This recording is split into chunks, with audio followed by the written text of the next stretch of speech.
कक्षा 6 हिंदी पाठ 4 प्रेम की जीत पेज 27 स्थान श्रावस्ती नगर का बिहार।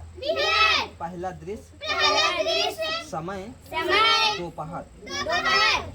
स्वच्छ आकाश चारों ओर सूर्य का प्रकाश सामने बौद्ध विहार और घने वृक्ष एक वृक्ष के नीचे महात्मा बुद्ध शांत बैठे हुए पास ही भदंत बैठा है।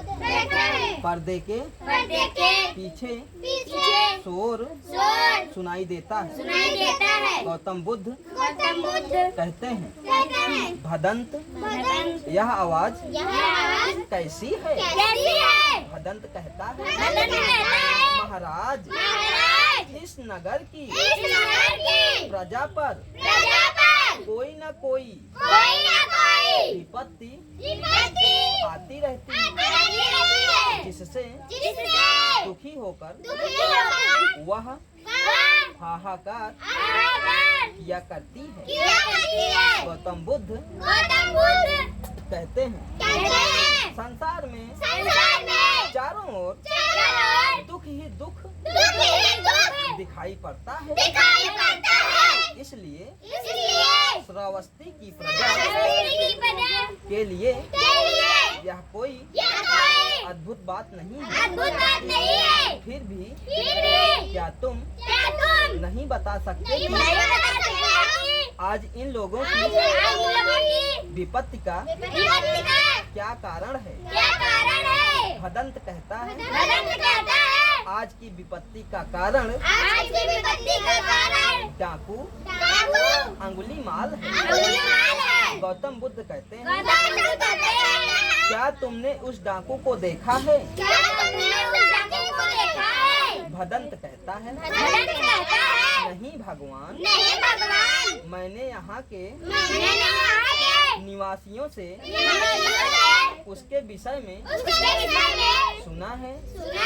वह एक वन में रहता है। गौतम बुद्ध कहते हैं वह वन यहाँ से किस ओर है?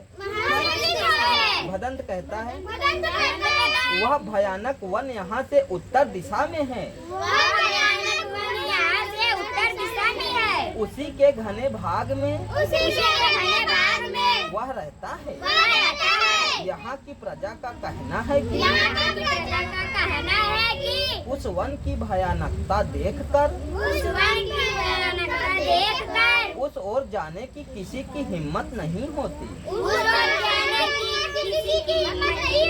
गौतम बुद्ध कहते हैं तुम बड़े भोले हो भदंत।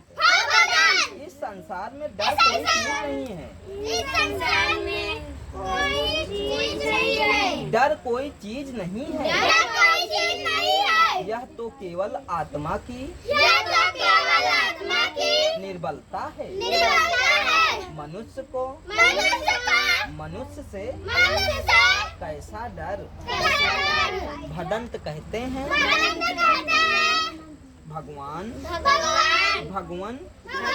अंगुलीमाल साधारण डाकू नहीं है। बड़े बड़े हथियार बंदों को वश में कर लेता है। महाराज प्रसेनजीत की सेना उससे हार मान चुकी है। उसके सामने जाते हुए बड़े बड़े बहादुर भी कांपा करते हैं। गौतम बुद्ध कहते हैं पर वह मुझे नहीं डरा सकता भदंत। भदंत कहते हैं तो भगवान क्या आप वहाँ जाने का विचार कर रहे हैं? गौतम बुद्ध कहते हैं हाँ मैं उसके पास मैं उसके पास अभी जाना चाहता हूँ। अभी जाना